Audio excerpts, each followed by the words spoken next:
Hi there. I'm back. Anyway, I was just thinking, we have talked a lot about, accountability and not, there are things that you can control, there are things you can't control, but the thing that you can control always is your reaction to whatever is happening, right? So something happens, and whatever the thing after that is, like, something happens that you didn't choose and you didn't want, and you can choose to let that dictate to you what your actions or your reaction is going to be, or you can choose to a different choice, right? You can choose to react in a different way, and that's accountability. Taking responsibility and ownership of your thoughts and your actions, so that you then have ownership of the outcomes, right? So you're not powerless in this world. You have all the power. You have all the power in your world. You have all the power.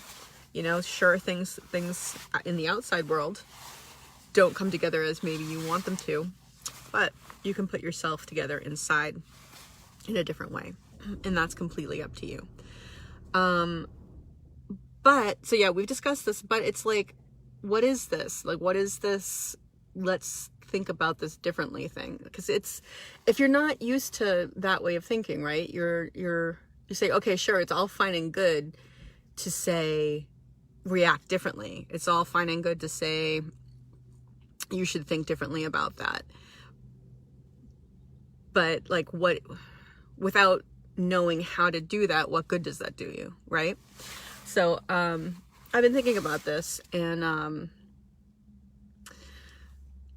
you have to think about how you're framing things in your mind, right? Well, the first thing you want to be aware of is what your thought is, right? Because your thought then leads to your feeling, and your feeling in general leads to your action, right? You're gonna behave based on whatever it is you're feeling, because then you start thinking that your feeling is the truth when it's not. Feelings are feelings, not facts.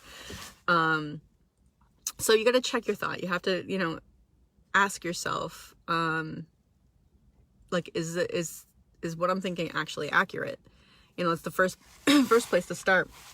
One of the concepts in Buddhism is right thinking, right? It's on the Noble Eightfold Path, which is the fourth noble truth, I think.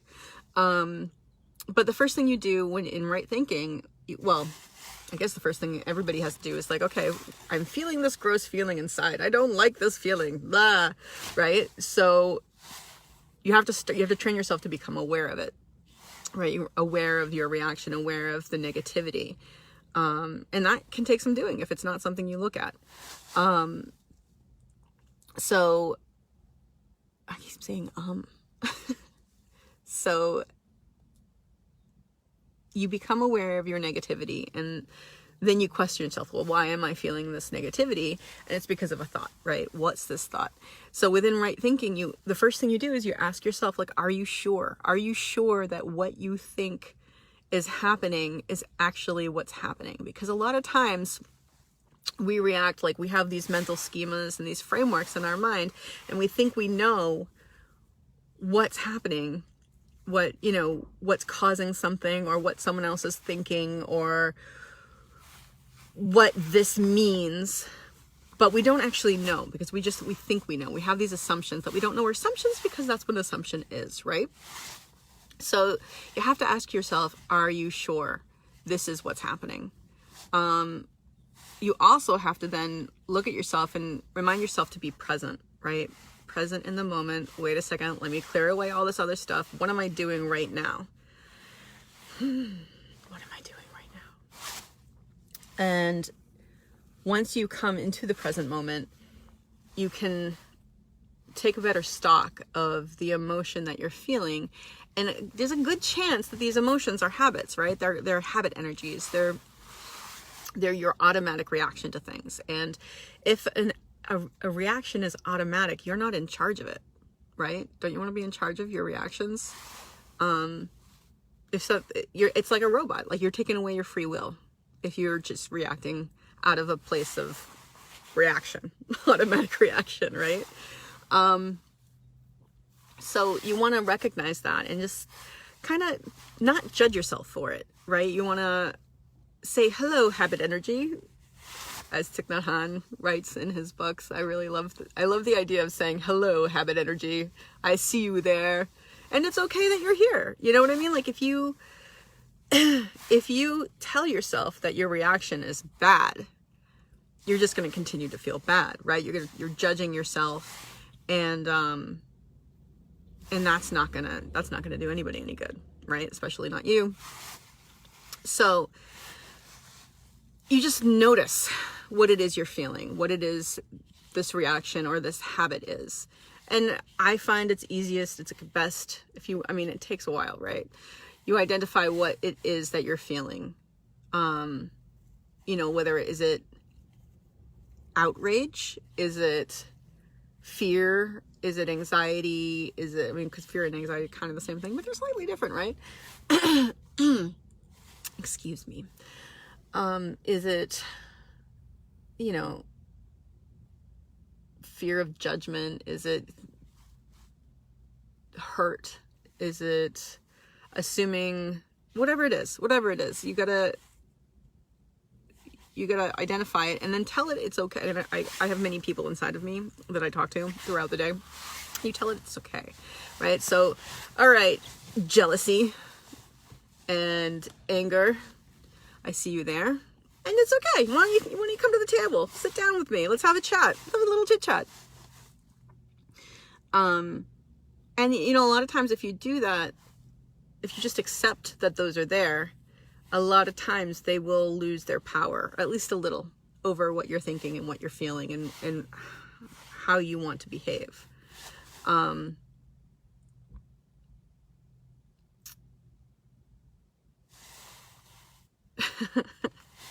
Where was I going with this? Anyway, my motivating thought to change my feelings is, because a lot of times I am going to get to the point where saying, like, I need to change this because I need to change how I'm feeling because, I'm concerned about myself. I think more about like the outside world and what am I doing to the outside world by feeling this way? If I'm feeling anger and jealousy or, fear or whatever it is that I'm feeling, impatience, annoyance, whatever, those are energies, right? Those are energies that we are creating and sending out into the world. So what am I doing? I am literally making the world a place that's more full of fear, right? I'm adding to the fear out there. I'm adding to the judgment out there. I'm adding to the hurt and the pain and the anxiety. Like, that's what I'm doing.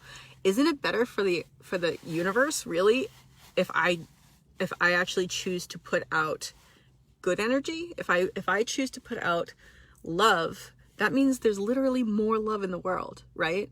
Isn't that what we want? If I choose to feel peaceful and accept things, that means there's more peace in the world, rather than being more strife or more anger, because we do not need more strife and anger, right? If you want more kindness in the world, right, you got to be kind. And I guess that kind of went off on a little bit, but it's related, right? It's related. Anyway, check your thoughts out. Be aware of them. It takes a while though. It doesn't just happen overnight. You're like, oh, I want to be aware of my thoughts, because you have these habits, right? You've got these habits, not just of habit. Well, it's all habit energy, but like you have your habits of thinking. You go automatically into them, and you've got this like little path worn away in your brain where this electricity goes, right? Like it knows where to go, and there's literally a path worn out in your brain, like you went through the forest a bunch of times, in the same way, and eventually that's how you go, right? Because that's the path of least resistance, and that's maybe it's even downhill, right? It's even easier to get down there. So you have to forge your own new path, and that will take a while, and it takes intention. it takes intentionality. It takes choice, right? Like, you got to get your machete out and just start hacking away at all that undergrowth and stuff, like places you don't know where to go, right? It's unknown and it's uncomfortable, but it's worth doing, because eventually you come to what Buddhism calls bodhicitta, I believe is how you pronounce it, because I've only ever really read it. But it's this idea of the mind of love. You want to cultivate this understanding, because the more you cultivate an understanding of others and of situations, the more forgiving, accepting and forgiving you can be, which means that you're choosing a reaction. Now, see, I'm bringing it all back, right? You're choosing your reaction to be a more positive one that's going to help the world and help yourself. That's my thought for the day. Thank you for paying attention.